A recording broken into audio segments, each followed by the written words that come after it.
Hi, my name is Diamond from SENSE-ATIONAL, and today we'll be making resistance bands. Resistance and stretching allows you to calm. It increases your concentration and your focus. It also helps you to work your brain back to front, top to bottom, and right to left by engaging in areas that help improve receptive and expressive language, retention, auditory processing, and writing. Let's get to it.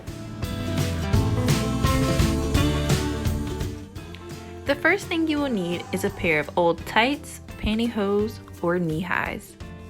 The second thing you will need is a pair of scissors, depending on how long you want your resistance band to be.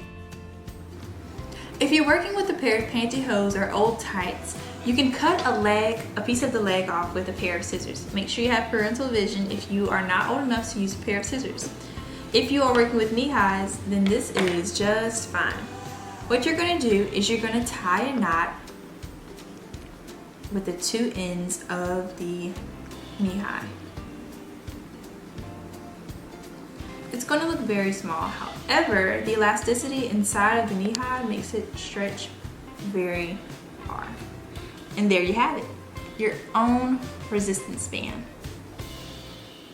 My name is Damani and I'm a second grader, and today I'm going to be trying to make my own resistance band.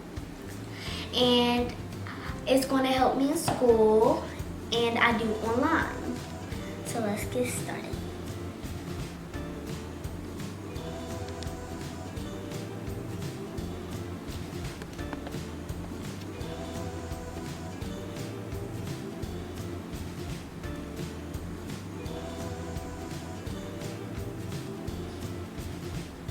Not only can the resistance band be used in your hands for stretching, it also can be slipped on the front two legs of the chair for bouncing of the feet.